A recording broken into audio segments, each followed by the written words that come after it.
Бір үйленейін деп жүрген жігітке айтарым, үйленетін болсаңыздар, жастарыңыз 20-ға, 25-тің аралығында болса, үйленуге асығу керек.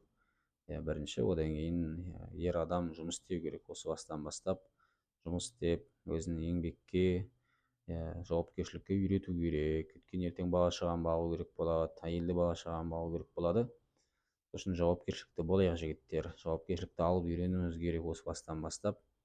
Ертең әйел адам сенің түріңнің әдемілігіне, сымбатыңа қарап саған күйеуге шығар, бірақ уақыт өте келе әйеліңді бақпайтын, жұмыс істемейтін біреу болатын болсаң, көпке ұзамайды бұл неке. Әйел адам сенің түріңді, сымбатыңды азық қылмайды ғой, сен тапқан ақшаңды азық қылады.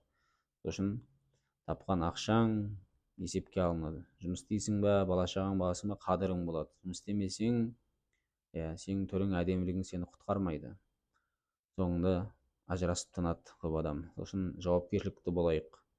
Әйелдерімізге бала шағамызды бағайық, ата анамызды бағайық, өз-өзімізді бағып, солай өмірімізді өткізбейік. Аллах тағала міндеттеп қойған еркек адамды, жауапкершілік артып қойған. Әйеліңді, бала шағаңды бағу керексің, ата анаңды бағу керексің. Егер жағдай жоқ, қолыңа қарап қалатын болса, ертең қартайған кезде былай да кешеңе қарайласып тұру керексің. Сосын ер адамдар осы жас кезден бастап жұмыс істеу керек негізі.